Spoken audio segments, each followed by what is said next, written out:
você pensa na realeza medieval, o que vem à sua cabeça? Talvez imagine reis altivos sentados em tronos de carvalho, coroas reluzindo à luz de candelabros, mantos de veludo arrastando pelo chão encerado. Talvez visualize rainhas de pele alva, penteadas por criadas silenciosas, servidas em taças de ouro, vivendo em um mundo tão limpo quanto intocável. Ou talvez sua mente viaje até os banquetes intermináveis, onde nobres erguem cálices cheios de vinho e gargalham entre pratos fumegantes. Mas e se eu te dissesse que por trás desse teatro de grandeza, existia um ofício tão grotesco quanto indispensável? Um trabalho que envolvia as partes mais íntimas dos reis e rainhas? Você já ouviu falar no Grown of the Stone? Esse era o título oficial, pomposo e ao mesmo tempo desconcertante. Traduzindo sem cerimônia, o ajudante da comoda real.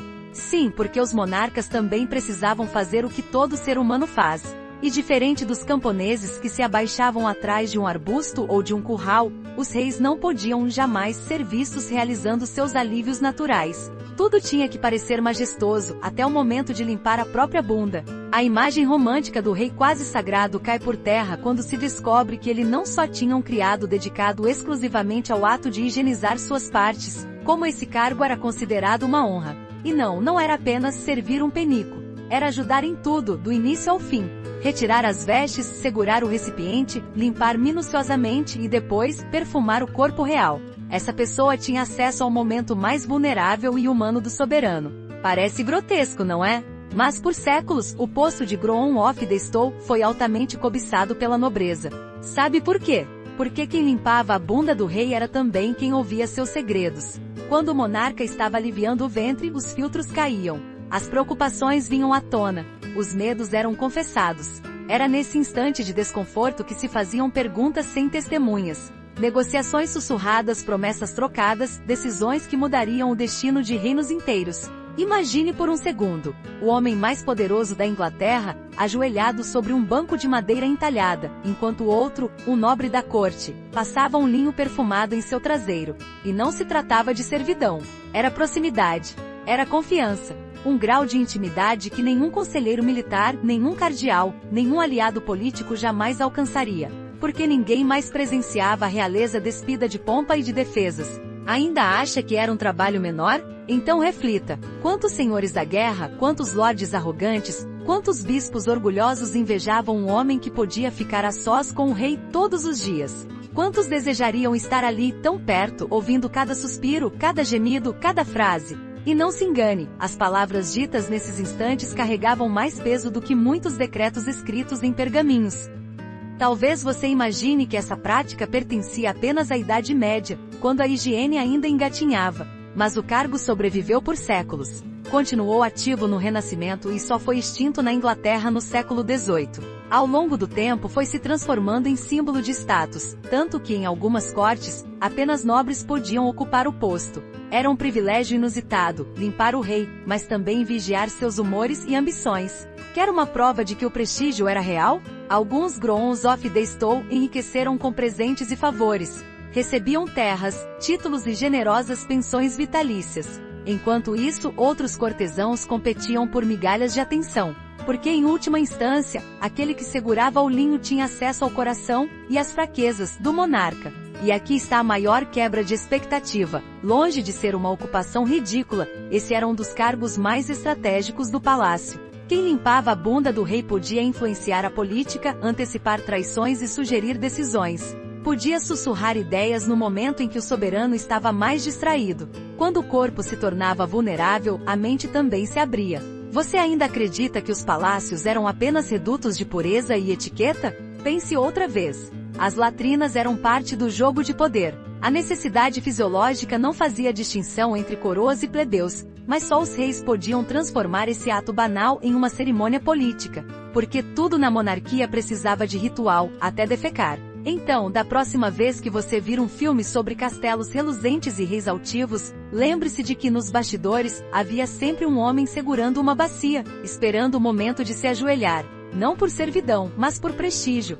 Não por vergonha, mas por poder. Quem se atreve a julgar esse costume talvez devesse perguntar a si mesmo, se viver naquela época significasse garantir riqueza e influência apenas limpando as nádegas de um rei, você teria coragem de recusar? Ou aceitaria o cargo, engolindo o orgulho, em troca da chance de moldar o destino de um reino inteiro?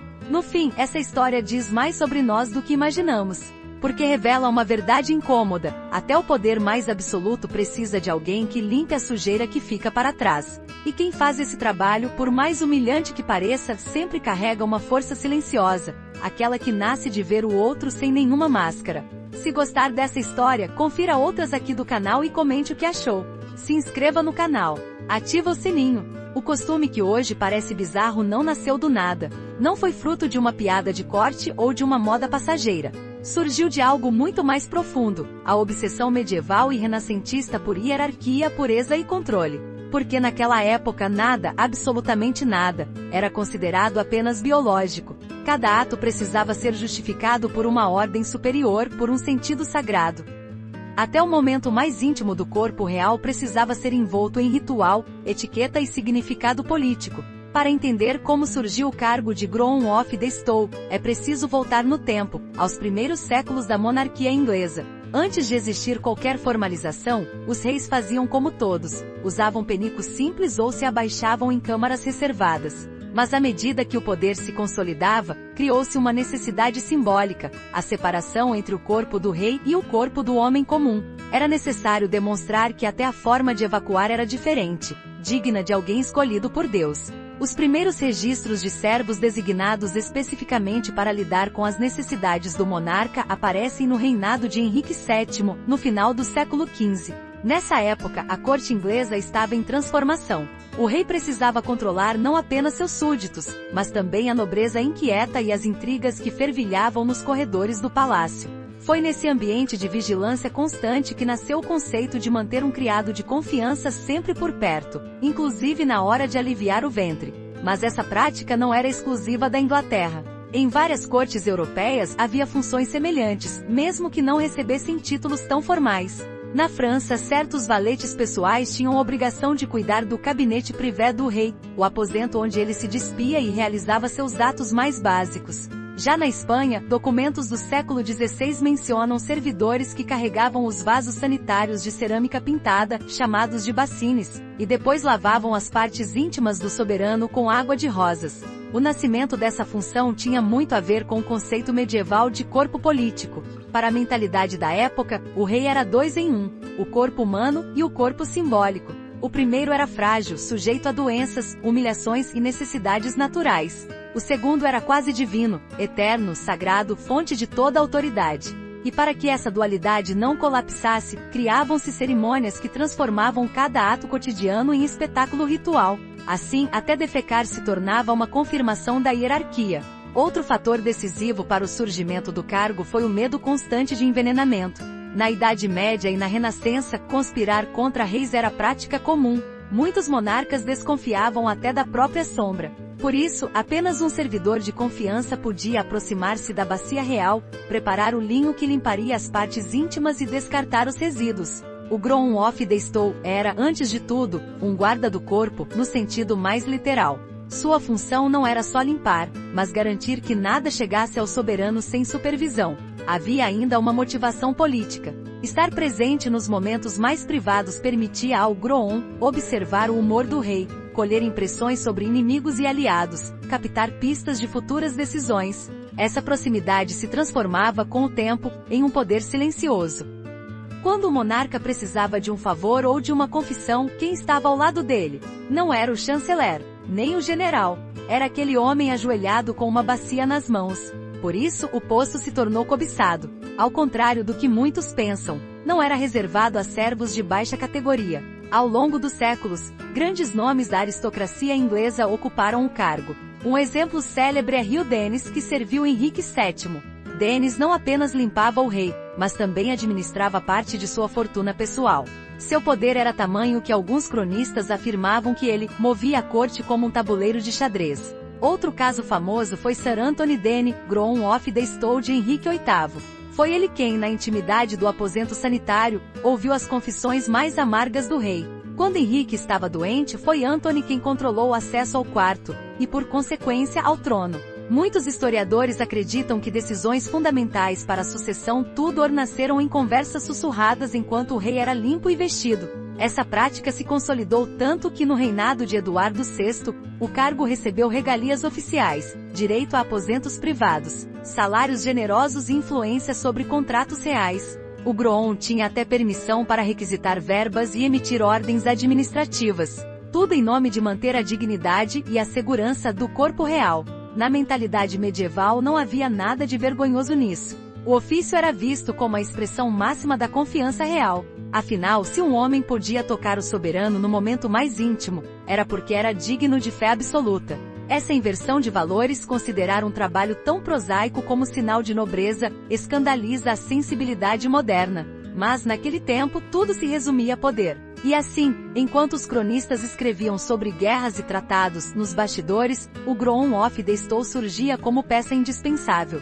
Porque nada, nem mesmo as necessidades fisiológicas, podia escapar da lógica cerimoniosa da corte. Cada evacuação era um ato quase litúrgico.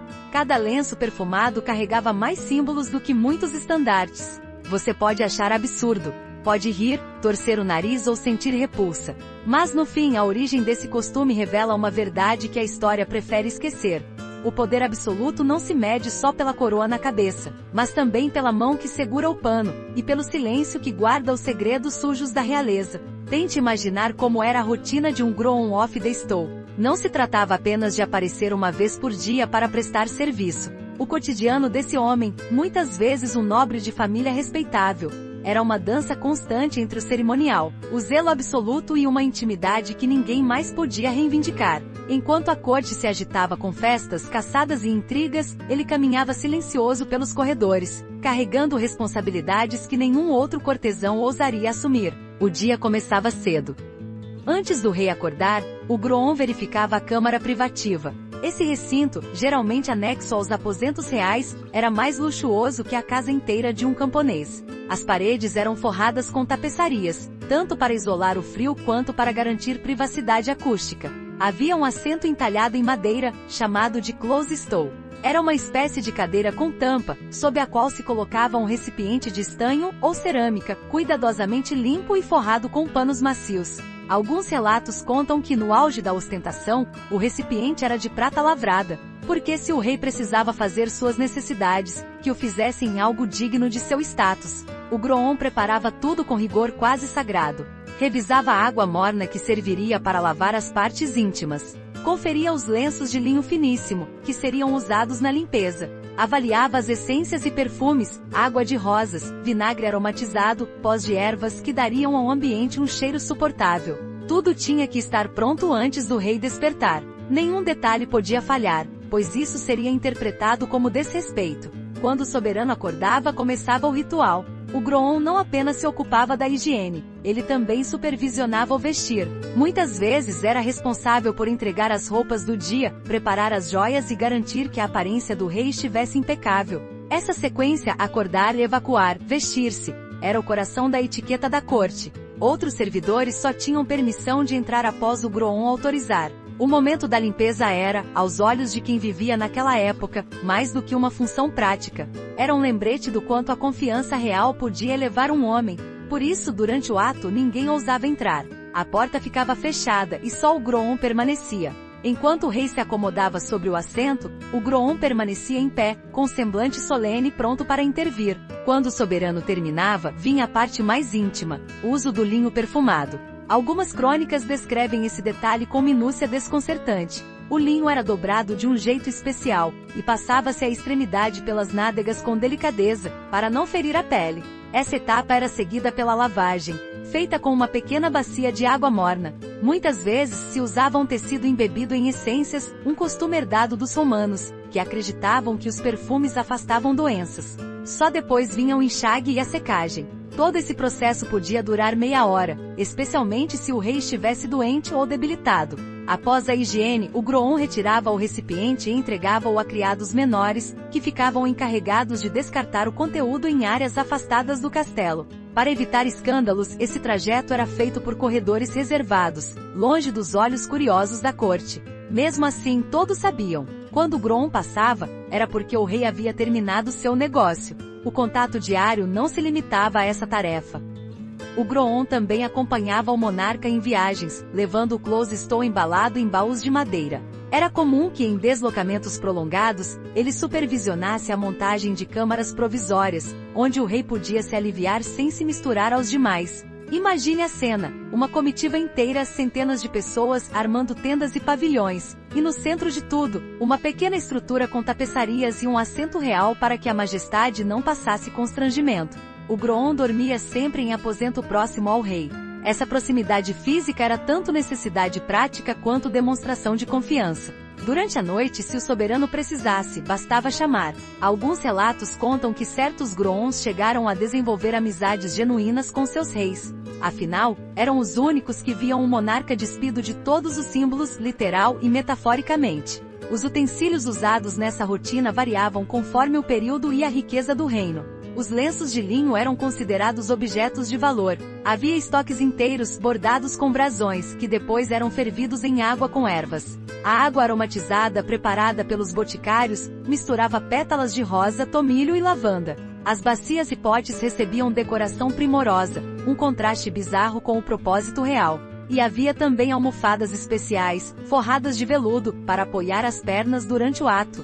Mas não pense que essa vida era feita só de rituais meticulosos. O Groon precisava lidar com situações embaraçosas. Quando o rei sofria de problemas digestivos como desenteria ou hemorroidas, os cuidados se tornavam ainda mais delicados. Os registros de Henrique VIII, por exemplo, mencionam períodos em que ele precisava de atenção quase constante por causa de crises intestinais. Nessas fases, o Groon não podia abandonar o posto.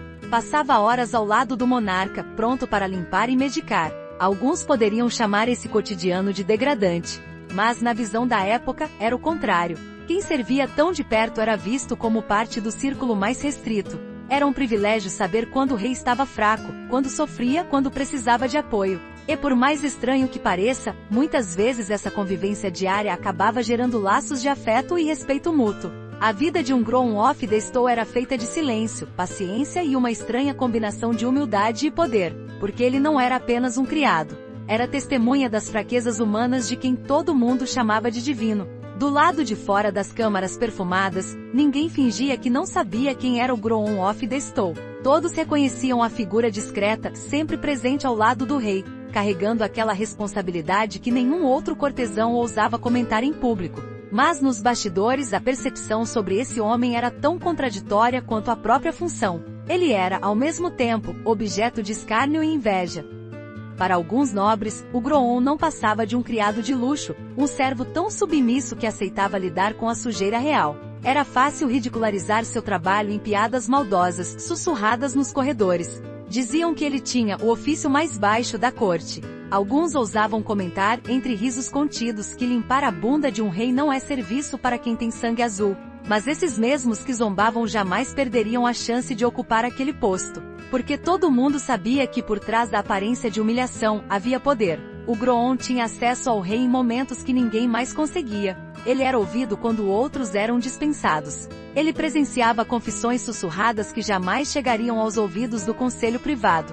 Sabia quem o monarca temia, quem desprezava, quem amava. Isso fazia dele uma figura envolta no manto de respeito silencioso e também de desconfiança. Os cortesãos mais experientes entendiam que o Groon era um observador perigoso. Um homem que conhecia fraquezas e podia, se quisesse, sussurrar acusações ao ouvido do rei. Por isso muitos se esforçavam para manter com ele uma relação cordial.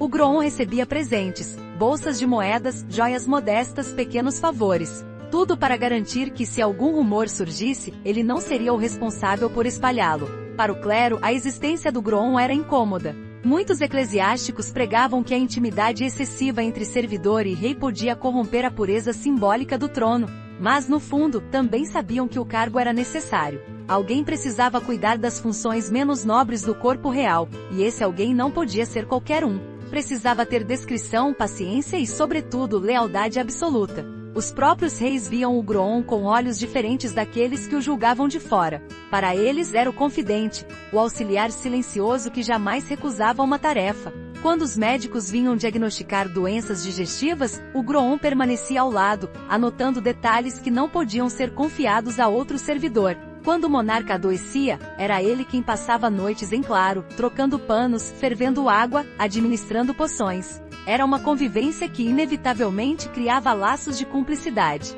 Nas crônicas da corte Tudor, existem relatos que mostram como Groon podia ter influência real. Hugh que serviu Henrique VII, recebia do rei não apenas confidências sobre política, mas também sobre seus medos mais íntimos. Dizem que certa noite, Henrique confessou que temia ser envenenado por nobres rivais, e foi Denis quem aconselhou que todas as refeições fossem provadas antes de chegar à mesa. O conselho salvou o monarca de ao menos 2 tentativas de assassinato. O rumor espalhou-se como fogo. O homem que segura a bacia também guarda a vida do rei. Para os criados de hierarquia inferior, o Groon era uma figura quase mítica. Ele andava por áreas proibidas aos demais, falava com o rei em tom familiar e podia interceder em favor de qualquer um. Muitos jovens servidores sonhavam em cair nas graças do Groon, porque sabiam que um elogio dele bastava para abrir portas que de outra forma, permaneceriam trancadas por toda a vida. E havia também a percepção do povo, que sempre circulava rumores exagerados. Nas tabernas contava-se que o Groon era o irmão secreto do rei, ou que dormia em aposentos cobertos de tapeçarias de ouro, ou que tinha mais influência que qualquer duque. Algumas histórias chegavam ao limite da fábula. Diziam que o Groon possuía chaves mágicas que abriam todas as câmaras do castelo. A imaginação popular não precisava de muito para transformar aquele servidor em personagem de lendas. Mesmo entre as rainhas e princesas havia curiosidade. Algumas esposas reais observavam com desconfiança o poder silencioso daquele homem. Não era raro que a rainha encarasse o Groon como uma ameaça, afinal, ninguém mais passava tanto tempo com o rei. Alguns rumores falavam de desavenças veladas, de intrigas discretas. Mas oficialmente tudo permanecia sob a máscara da formalidade. Curiosamente, na sociedade da época, o trabalho do Groon não manchava a reputação da família. Ao contrário, era um símbolo de confiança régia. Se um pai via seu filho ser nomeado para esse cargo, comemorava como quem recebia um título de nobreza. As famílias podiam usar essa proximidade como argumento para alianças vantajosas, casamentos arranjados e ascensão política. Afinal, poucos privilégios eram tão cobiçados quanto estar no círculo íntimo do rei. Os bastidores sociais desse costume revelam muito sobre a mentalidade medieval e renascentista. A sociedade era obcecada por aparência, etiqueta e distinção de classe, mas, ao mesmo tempo, aceitava que o trabalho mais íntimo, e à primeira vista degradante, fosse também o mais prestigiado. Essa contradição parecia natural. Ninguém via paradoxo em exaltar a limpeza da realeza enquanto humilhava qualquer outro que ousasse se aproximar sem permissão. Assim o Groon of the Stow se movia como uma sombra. Entre risadas contidas, inveja disfarçada e adulações exageradas, ele carregava o segredo mais elementar, a lembrança de que no fim, até o rei precisava baixar as calças. E quem testemunhava isso não era qualquer um. Era o homem que aprendia a conhecer o soberano como nenhum conselheiro jamais sonhou, com todas as suas fragilidades à mostra. Por trás da aparência respeitável de quem limpava a intimidade real, havia perigos que ninguém ousava comentar em voz alta. Porque ser Groon of the Stow não era só uma questão de etiqueta e confiança, era também um exercício diário de autocontrole, de vigilância permanente e de sobrevivência política. Um passo em falso podia destruir uma reputação construída durante anos, ou até levar alguém à morte. O primeiro risco era, sem dúvida, o de guardar segredos demais. Quem convivia com o rei em momentos tão vulneráveis acabava sabendo coisas que não deveriam jamais chegar aos ouvidos de outros cortesãos. O Groon conhecia, por exemplo, detalhes sobre a saúde do monarca, detalhes que, se divulgados, podiam virar munição para inimigos. Uma febre persistente, uma crise de hemorroidas, uma diarreia que não passava. Tudo isso era assunto sério numa época em que a força física do rei era associada ao seu poder divino. Bastava o boato de que o soberano estava fraco para surgir em conspirações. Por isso, uma das regras não escritas do cargo era a obediência cega ao silêncio. Nenhuma informação podia vazar, nem mesmo para parentes próximos. O Groon precisava cultivar a arte de fingir que nada sabia, mesmo quando carregava o peso de segredos capazes de arruinar famílias inteiras. Era uma forma de poder, mas também uma maldição. Quem sabia demais vivia com o medo constante de ser acusado de traição. E não pense que esse temor era paranoia. Em várias cortes europeias, ocorreram episódios em que Groons caíram em desgraça de uma hora para outra. Bastava um sussurro mal intencionado. Ele contou ao duque sobre a doença do rei. Ou, ele recebeu pagamento de um inimigo estrangeiro. Ninguém precisava de provas. Quando se estava tão perto do trono, qualquer desconfiança era suficiente para justificar prisões, confisco de bens e até execuções. Outro risco vinha do próprio convívio íntimo. Em alguns momentos, os reis se tornavam irritadiços, especialmente durante crises de saúde. Quando o corpo não colaborava, a paciência evaporava. Há relatos de monarcas que descarregavam frustrações no Groon, não com agressões físicas, mas com palavras que pesavam mais que açoites. Insultos, humilhações públicas, ordens dadas com desdém. Era uma forma de reafirmar a distância hierárquica, de lembrar que, apesar da confiança, o Groon era, no fim, apenas um servo. Os códigos de conduta também eram rígidos. O Groon não podia, por exemplo, olhar diretamente nos olhos do rei durante certos momentos. Não podia rir, mesmo que a situação fosse embaraçosa. Não podia demonstrar repulsa, por maior que fosse o desconforto. Sua expressão tinha que permanecer neutra, como a de uma estátua viva. Quem quebrasse esse protocolo corria o risco de ser acusado de falta de respeito, um crime que, dependendo do humor do monarca, poderia custar o cargo ou até a liberdade. E havia outro aspecto que poucos consideravam. O Groon precisava, muitas vezes, interagir com outros cortesãos que queriam informações privilegiadas. Recebia bilhetes cifrados, promessas de recompensas, convites disfarçados de amizade. Oportunistas surgiam de todos os lados, dispostos a comprar confidências. Negar essas investidas era tão arriscado quanto aceitá-las, porque a recusa podia virar motivo de vingança, de intrigas cuidadosamente plantadas. Para se proteger, muitos Groons desenvolviam uma postura reservada, quase fria. Aprendiam a escutar sem reagir, a responder sem se comprometer. Era uma máscara necessária, porque a qualquer momento, um gesto em falso podia ser interpretado como sinal de aliança com uma facção rival.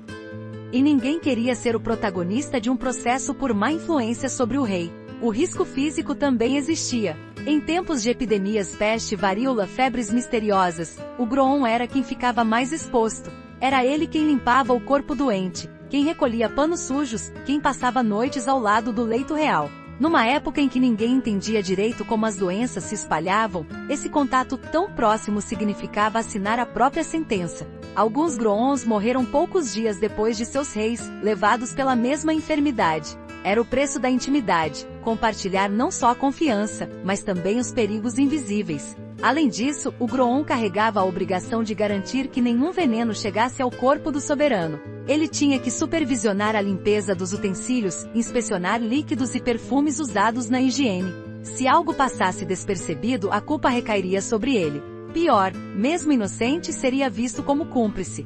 Muitos relatos mencionam o medo constante de ser envenenado junto, como precaução dos conspiradores para silenciar testemunhas. Por tudo isso, havia códigos secretos entre os próprios Groons, uma espécie de tradição oral transmitida discretamente, ensinando como sobreviver no cargo. Entre essas lições havia conselhos como: nunca confie em quem se aproxima rápido demais, seja mudo como a pedra, e o rei sempre esquece quem lhe salvou a vida, mas jamais perdoa quem o viu em fraqueza. Essas máximas, repetidas em voz baixa, eram mais úteis que qualquer tratado oficial de etiqueta. Quando um Groon deixava o posto por promoção, aposentadoria ou morte, seu sucessor herdava não apenas as responsabilidades, mas também uma lista de inimigos velados e alianças frágeis. A função tinha memória, e ninguém podia fingir inocência sobre o jogo perigoso que se jogava ali. Entre todos esses riscos, talvez o maior fosse este: perder a própria identidade. Porque depois de anos vivendo em função de outro homem, vigiando seu corpo e seus segredos, era difícil lembrar quem se era fora daquela função. Alguns ex-Groons relataram em cartas a sensação de vazio quando a vida na corte terminava. Sem o rei, sem a rotina, sem o poder silencioso, restava apenas a lembrança de tudo que haviam presenciado, e que não poderiam contar a ninguém. Esse era o preço de estar tão perto do trono, caminhar diariamente sobre uma corda bamba, equilibrando dever, ambição e medo. Tudo em nome de uma intimidade que ninguém ousava questionar, mas que no fundo devorava quem a carregava. Por mais que se tente suavizar, a função de Groon of the Stone carregava episódios que nenhum cronista ousava escrever por extenso. Momentos em que a linha entre confiança e medo se dissolvia, e tudo que parecia cerimonial se revelava brutal. Porque nas entranhas dos palácios, longe do brilho das tapeçarias e dos salões de baile, aconteciam cenas que mais pareciam pesadelos vividos à luz de velas. Um dos casos mais citados ocorreu no reinado de Henrique VIII. O rei, conhecido por seu temperamento imprevisível, sofria de acessos de ira quando seu corpo traía. Durante uma fase de enfermidade, ele passava dias confinado ao quarto, atormentado por úlceras que supuravam e por dores intestinais quase insuportáveis. O Groon da época, Sir Anthony Dene, ficava a postos, limpando feridas, trocando panos encharcados de pus e recolhendo dejetos que ninguém mais ousaria tocar. Conta-se que em uma madrugada particularmente terrível, Henrique se contorceu em agonia e num surto de fúria, arremessou a bacia de cerâmica contra a parede. O recipiente se partiu em dezenas de pedaços, espirrando restos pelo aposento. E ali no chão úmido Sir Anthony teve que ajoelhar e limpar tudo enquanto o rei gritava impropérios. Essa era a intimidade real, não a imagem de um monarca iluminado pela glória divina, mas de um homem doente prisioneiro da própria carne. Outro episódio menos conhecido, mas igualmente sinistro, aconteceu no reinado de Eduardo VI, filho de Henrique VIII. O jovem rei, doente desde a infância, era vigiado dia e noite. Seu Groom, John Norris, anotava cada detalhe do seu estado físico. Quando a tuberculose avançou, Eduardo passou semanas evacuando sangue. O Groom era quem recolhia os panos e os queimava em silêncio, tentando conter o cheiro ácido que se infiltrava nos corredores. Durante esse período, o garoto rei confidenciava seus temores, que Deus o estivesse punindo, que não viveria para ver a maioridade. Era um sofrimento que nenhuma coroa dourada podia esconder. Quando Eduardo morreu, Norris foi interrogado por conselheiros que queriam saber se ele ouvirá algo comprometedor sobre a sucessão.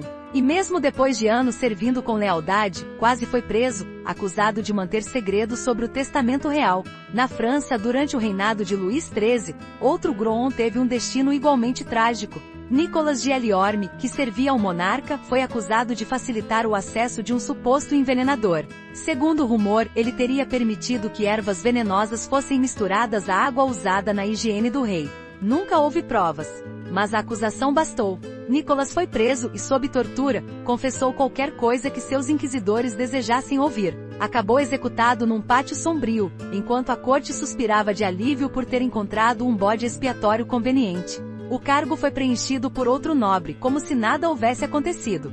Mas nem sempre os momentos sombrios envolviam conspiração. Às vezes, vinham do simples desgaste humano. Em cartas preservadas no arquivo de Atiel de House, um Groom não identificado relatou a exaustão de cuidar de um rei que sofria de demência senil. O monarca acordava de madrugada sem saber onde estava, e defecava no chão do aposento. O Groom passava noites inteiras limpando e tentando acalmá-lo. Quando o rei recobrava a lucidez, chorava de vergonha.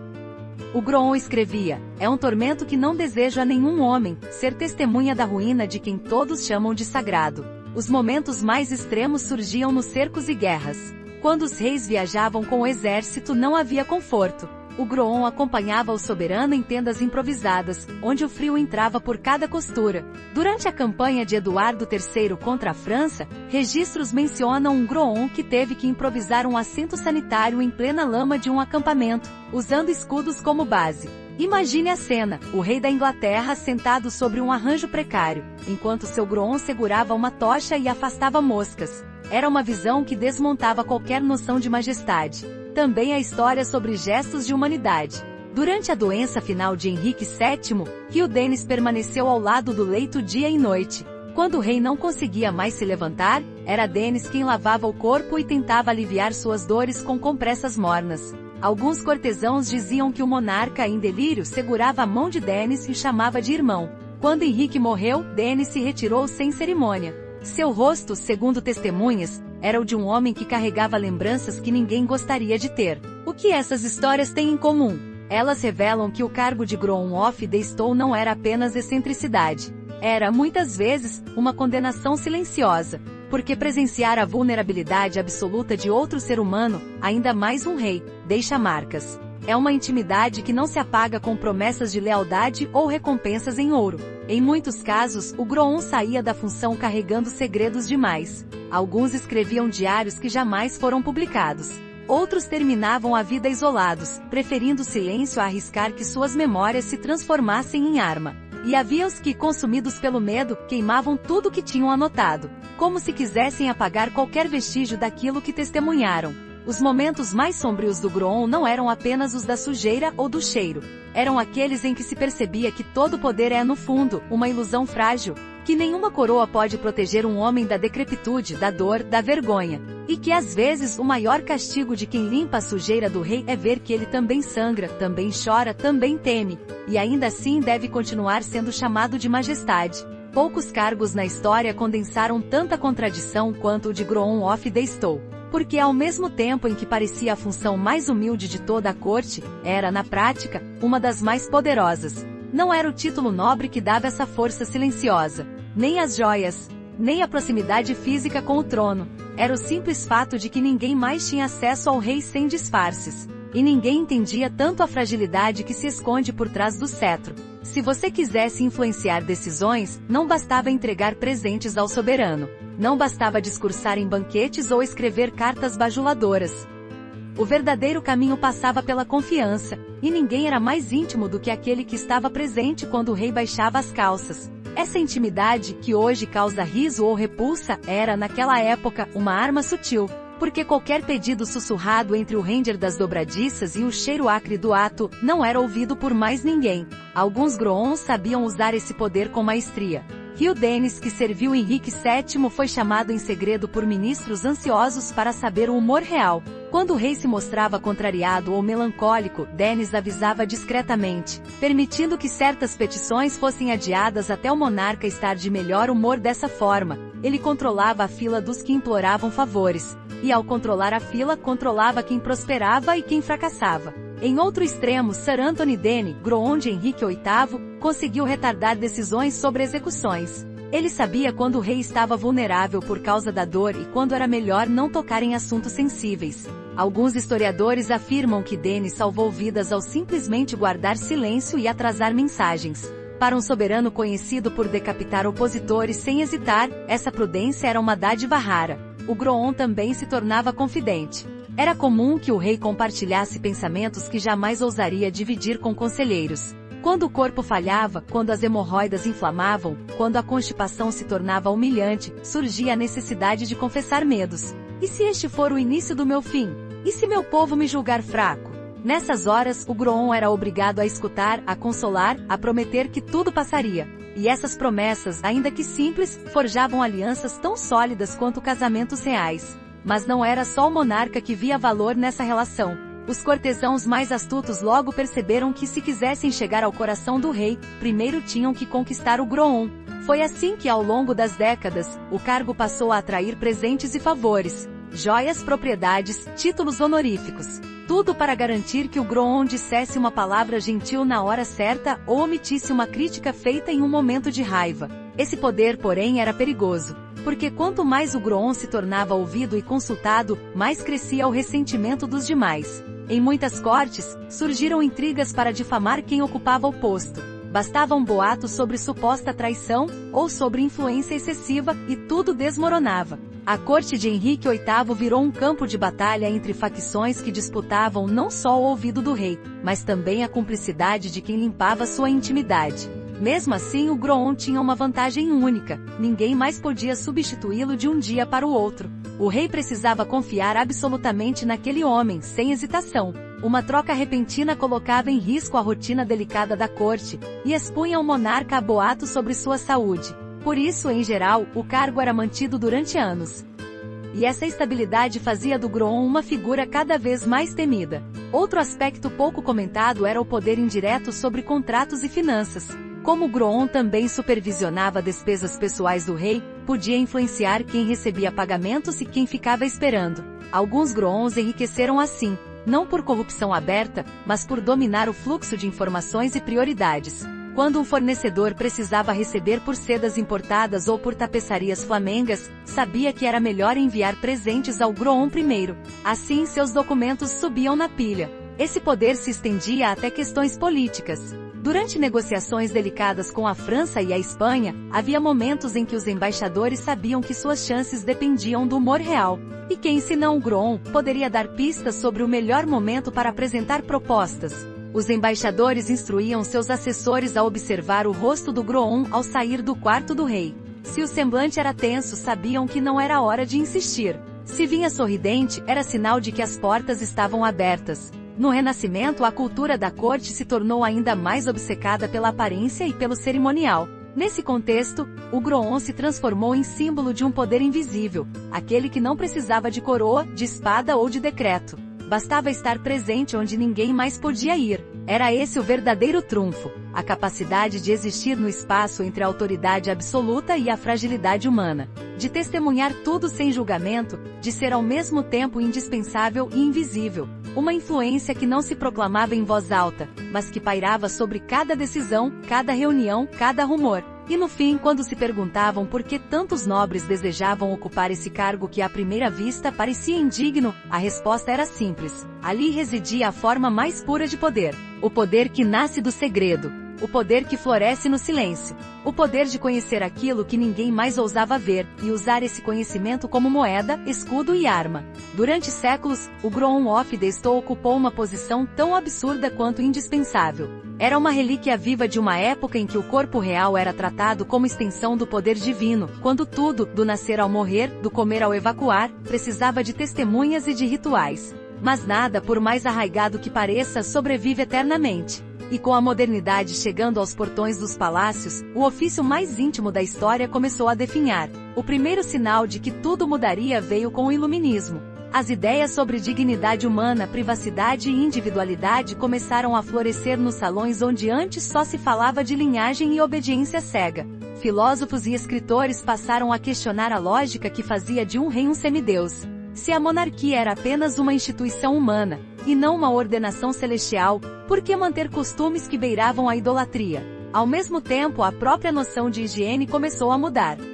A revolução científica trouxe novas teorias sobre doenças, contaminação e saneamento. Descobertas sobre micróbios e higiene pessoal convenceram muitos soberanos de que expor-se tão de perto a criados não era apenas constrangedor, mas também perigoso. O progresso nesse caso foi inimigo da tradição. Outro fator foi o crescimento das cortes continentais, especialmente a francesa, que na era de Luís XIV transformou a etiqueta em espetáculo. A vida do monarca se tornou um teatro constante, com dezenas de observadores anotando cada detalhe. Mas curiosamente essa teatralidade criou um paradoxo. Quanto mais se expunha a vida pública do rei, mais se valorizava a privacidade em certos momentos. E poucos momentos eram tão privados quanto o de se aliviar. Na Inglaterra, onde o cargo de Grown havia alcançado seu auge, o declínio começou no reinado de Jorge III. O monarca sofria de crises nervosas que muitos hoje acreditam ter sido sintomas de porfíria. Durante seus delírios, Jorge falava compulsivamente, perdia a noção do ambiente e, por vezes, defecava fora da câmara privativa. Esses episódios, longe de fortalecerem o poder simbólico do cargo, expuseram sua face mais desconfortável. O público começou a enxergar o Grown não como um guardião da dignidade real, mas como testemunha de algo que ninguém mais queria ver. Quando Jorge III morreu em 1820, seus sucessores foram mais cautelosos. O mundo estava mudando depressa demais. A Revolução Industrial transformava cidades e mentalidades. As antigas famílias aristocráticas perdiam terreno para uma nova elite de banqueiros, industriais e intelectuais. E a monarquia, temendo cair no ridículo, começou a eliminar cargos que soavam arcaicos. O Grown of the Stone foi um dos primeiros a ser discretamente aposentado. Mas o fim não foi súbito. Durante um tempo, o cargo sobreviveu disfarçado sob nomes mais amenos: Gentleman of the Bedchamber, Valet of the Bedchamber. As funções se diluíram em tarefas genéricas de assistência pessoal. A palavra "estou", tão literal, tão desconfortável, desapareceu dos documentos oficiais. Era como se a corte quisesse apagar da memória coletiva o fato de que um dia, homens poderosos disputaram a honra de limpar a intimidade real. Na França, o equivalente, menos formalizado, mas igualmente presente, também desapareceu à medida que as monarquias ruíam. A Revolução de 1789 não deixou espaço para velhos ritos. O povo quebrou não apenas tronos e símbolos heráldicos, mas também o teatro silencioso da servidão cerimoniosa. Ninguém queria lembrar que enquanto o rei exibia coroas e cetros, havia sempre um criado ajoelhado ao lado de seu vaso sanitário. O fim do Grown marcou o início de uma era diferente. Reis e rainhas passaram a valorizar a privacidade como jamais se viu. O século XIX trouxe novos conceitos de decoro e pudor. O que antes era considerado demonstração de confiança virou motivo de constrangimento. Imagine uma rainha vitoriana admitindo que precisava de um criado para limpar-lhe as partes íntimas. Seria escândalo garantido nos jornais que se multiplicavam em todas as capitais. Ao mesmo tempo, surgiram inovações tecnológicas que transformaram os hábitos mais básicos. A popularização de vasos sanitários com descarga, os banheiros privados embutidos nas residências e o acesso crescente à água corrente tornaram o trabalho do Groom obsoleto. Quando um rei podia puxar uma corrente de porcelana e dispensar o conteúdo sem testemunhas, não havia mais justificativa para manter o cargo. Mas, curiosamente, mesmo quando tudo mudou, algumas marcas ficaram. As funções cerimoniais da corte britânica mantêm até hoje resquícios da lógica do Groom, a ideia de que certas tarefas, por mais banais que sejam, devem ser executadas apenas pelos mais confiáveis. Ainda existe, por exemplo, o cargo de Master of the Household, que administra o funcionamento interno do palácio, incluindo aspectos da vida privada do monarca. Mas tudo é envolto em termos neutros, distantes da crueza medieval. E ainda hoje, alguns estudiosos se perguntam, por que esse costume durou tanto? A resposta não está apenas na obsessão pela etiqueta, está na psicologia do poder, porque o Groom simbolizava uma verdade que os reis não podiam admitir em público, a de que o poder absoluto também é uma prisão, que ninguém, por mais coroas que ostente, consegue se libertar das necessidades mais simples, e que às vezes os homens mais temidos do mundo precisam da mão de outro para preservar a própria dignidade. O fim do Groom foi silencioso, quase envergonhado. Não houve decreto solene. Não houve luto oficial. Foi apenas um desaparecer progressivo, como se todos quisessem fingir que nunca existiu. E de certa forma, esse apagamento talvez seja ainda mais revelador do que o cargo em si, porque mostra o quanto preferimos reescrever a história para que ela não nos lembre de nossas fragilidades. E assim, de geração em geração, o homem que limpava a bunda do rei passou de confidente a fantasma. Um fantasma que hoje espreita as bibliotecas e provoca uma pergunta desconfortável. Se ele existiu por tanto tempo, será que era apenas necessidade prática? Ou será que nós, como sociedade, precisávamos de alguém para testemunhar o que ninguém queria ver? Que até o trono mais dourado se sustenta sobre o corpo de um homem comum. Quando se fala em Groom of the Stone, a reação instintiva é o riso nervoso ou a repulsa. Afinal, como um cargo desses pôde existir durante séculos sem que ninguém questionasse sua estranheza?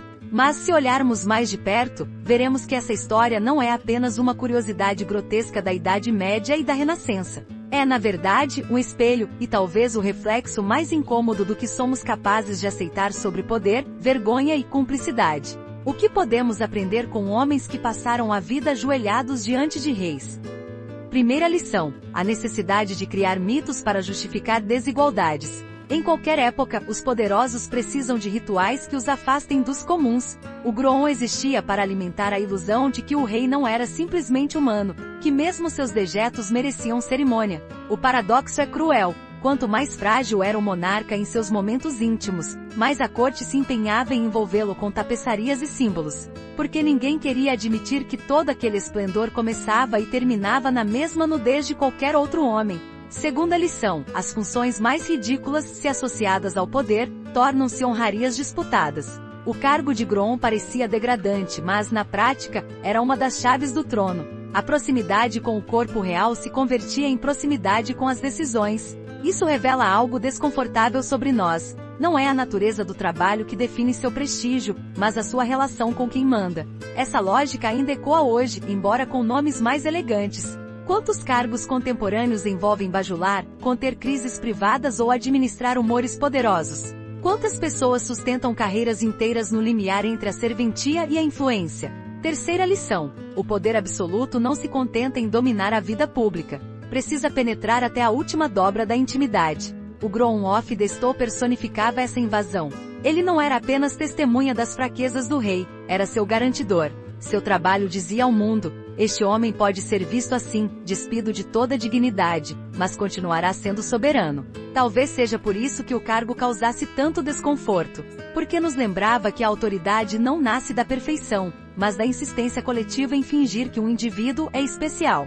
Quarta lição: quanto mais próximo do poder, mais perigoso é existir. Os Grooms viviam sobre uma lâmina fina. Um boato podia transformá-los de confidentes em traidores. Um gesto interpretado como desrespeito podia custar tudo. A posição que oferecia influência era também uma armadilha. Essa ambiguidade persiste em muitas estruturas hierárquicas de hoje. Ser próximo de um líder pode render favores e status, mas também te expõe a responsabilidades que ninguém mais quer carregar. E no fim, todo cúmplice do poder se torna refém da mesma força que o protege. Quinta lição: nenhuma civilização gosta de encarar suas contradições. Quando o cargo de Groon se tornou anacrônico, ninguém fez questão de preservá-lo como memória histórica. Ele foi varrido dos registros oficiais, dissolvido em eufemismos, transformado em nota de rodapé. Porque admitir que reis precisavam de ajuda até para se limpar é desmantelar a fantasia do governante todo-poderoso. E nós, como sociedade, preferimos contos de fadas a verdades sujas. Mas talvez a lição mais profunda seja esta: a dignidade humana é uma construção frágil. É fácil acreditar que somos superiores aos homens que disputavam a honra de limpar o traseiro do rei. Fácil rir da pompa ridícula, da bajulação que beirava a servidão. Mas se fossemos colocados naquela época, naquele contexto, será que recusaríamos a oportunidade de ascensão? Será que preferiríamos a pobreza anônima a um lugar ao lado do trono, mesmo que fosse o trono do pinico? O Grown of the Stone nos obriga a olhar para essa parte obscura do instinto humano, a disposição de sacrificar orgulho em troca de privilégios, o desejo de pertencer ao círculo fechado do poder, ainda que ao custo da própria dignidade, e o medo permanente de que a qualquer instante, tudo possa desmoronar. O que nos parece ridículo hoje, era sobrevivência ontem. Era estratégia, era adaptação. Era a forma de garantir um pouco de segurança em um mundo regido pela arbitrariedade de um homem só. E se formos honestos, veremos que essa lógica ainda respira em muitas instituições. Continuamos a criar mitos em torno de cargos, continuamos a venerar símbolos, continuamos a exigir de alguns que suportem humilhações em nome do bem maior. Talvez eles não fossem os loucos. Talvez fossemos nós, que séculos depois, ainda precisamos de figurinos e discursos para esconder o quanto somos frágeis. O Groon é uma lembrança desconfortável de que por trás de cada fachada de poder, sempre existe alguém ajoelhado, segurando o peso do que ninguém quer enxergar. E se há algo de verdadeiramente humano nessa história, é o silêncio que envolve esses homens. Silêncio que grita mais alto do que qualquer proclamação real, silêncio que nos força a perguntar: que outras funções desprezadas carregam mais verdade sobre quem somos do que todos os títulos nobres do mundo? No fim, as lições do passado são sempre espelhos. Alguns refletem glórias e conquistas. Outros, como este, apenas nos mostram o quão pequena é a distância entre a grandeza e a humilhação. Feche os olhos por um instante. Esqueça tudo o que acha que sabe sobre poder, prestígio, grandeza. Imagine que você não é o espectador desta história. Imagine que você nasceu na Inglaterra do século XVI. Um tempo em que a fome espreitava até as famílias nobres, em que alianças políticas decidiam quem vivia e quem morria. E que em meio a esse tabuleiro surge uma oportunidade que ninguém ousaria oferecer a um homem comum, a chance de servir o rei, não como soldado nem como conselheiro, mas como aquele que cuidaria de seu corpo, de seu pudor, de sua sujeira. E se fosse você quem recebesse esse convite? Se alguém colocasse diante dos seus olhos um pergaminho com a nomeação para Grown of the Stone, garantindo renda, privilégios e influência, você rasgaria o documento com nojo? Ou pensaria nos campos miseráveis onde seus parentes morriam de frio, e aceitasse, ainda que o orgulho protestasse em silêncio? Imagine o primeiro dia em que você entraria na câmara reservada, as tapeçarias pesadas abafando qualquer ruído. Imagine o peso das chaves na sua cintura, a consciência de que a porta trancada atrás de você simbolizava algo maior que qualquer honra convencional. Imagine a cena, o rei despido, olhando para você com a naturalidade de quem acredita que tudo, até a própria intimidade, lhe pertence por direito divino. Você conseguiria manter o olhar firme? Ou desviaria os olhos, rezando para que ninguém descobrisse a vergonha que queimava dentro de você? E se fosse você quem segurasse a bacia de cerâmica, quem passasse o linho perfumado pelas partes que ninguém mais tinha permissão de tocar? Você conseguiria separar o homem do mito? Entender que por trás da coroa havia apenas carne, humores e medo? Ou a cada gesto sentiria a vertigem de saber que seu toque era, ao mesmo tempo, indispensável e invisível? Agora imagine que com o tempo, o rei passasse a confiar em você como não confiava em nenhum outro cortesão. Imagine-o sussurrando confissões, temores de envenenamento, remorso por decisões cruéis, dúvidas sobre a própria saúde. Imagine perceber que naquele momento, você detinha um poder que nenhum outro braço forte ou língua bajuladora jamais alcançaria. E se um dia você descobrisse algo que pudesse mudar o destino de todo o reino? Você manteria o silêncio? Ou venderia esse segredo para garantir a segurança de quem você ama? E se ao longo dos anos, você acumulasse riquezas que nunca sonhou possuir, mas também cicatrizes invisíveis, aquelas que nascem do convívio com a degradação humana? Será que ao olhar no espelho, você ainda se reconheceria? Ou se perguntaria quem se tornou, depois de tanto tempo ajoelhado diante do trono e do pinico? Imagine o dia em que o rei adoecesse, e todos se afastassem com medo da contaminação. Todos, menos você, porque essa era sua obrigação. Permanecer ao lado dele quando ninguém mais tivesse coragem. Imagine passar noites esfregando o corpo febril, recolhendo lençóis ensanguentados, suportando gemidos que jamais ecoariam nas crônicas oficiais. Você chamaria isso de lealdade? Ou apenas de prisão? E quando chegasse o momento final, quando o soberano exalasse o último suspiro, você estaria lá. Seria o primeiro a cobrir sua nudez, o primeiro a limpar o último traço da humanidade dele antes que o corpo fosse transformado em relíquia. Você se sentiria orgulhoso por ter cumprido seu papel até o fim? Ou aliviado por enfim poder ser apenas um homem comum novamente? E se depois de tudo, você percebesse que ninguém jamais mencionaria seu nome nas canções? Que seu serviço seria varrido para debaixo dos tapetes da história, porque o mundo prefere ignorar quem segura a bacia? Será que ainda assim teria valido a pena? Feche os olhos de novo e pergunte a si mesmo, e se você nascesse naquela época, naquele contexto, com aquelas circunstâncias? Teria coragem de viver assim? De aceitar a vergonha em troca de segurança? De carregar segredos em troca de influência? De suportar o peso de presenciar o rei em seus momentos mais pequenos, sabendo que no fundo, todos dependiam do seu silêncio? Talvez a resposta não seja tão simples. Talvez ninguém possa afirmar com certeza o que faria. Porque quando a sobrevivência se mistura com a ambição, quando a dignidade se confunde com o medo, todas as certezas se tornam frágeis. Talvez, no fim, sejamos todos capazes de muito mais concessões do que gostaríamos de admitir. Ou será que você sobreviveria sendo um deles? Será que não cederia à tentação de usar seus privilégios para benefício próprio? Ou será que, como tantos, acabaria se tornando parte do sistema que fingia desprezar, convencendo-se de que tudo não passava de um serviço necessário? E se você tivesse que escolher entre perder tudo ou permanecer ajoelhado, segurando o pano que limpava o rei, qual seria sua decisão? Ou será que também teria que esconder a verdade, não para proteger o soberano, mas para proteger a si mesmo? Porque talvez o pior não fosse ser obrigado a limpar. O pior fosse perceber, um dia, que você faria de novo, se tivesse outra chance. Se gostou dessa história, confira outras aqui do canal e comente o que achou. Se inscreva no canal. Ativa o sininho.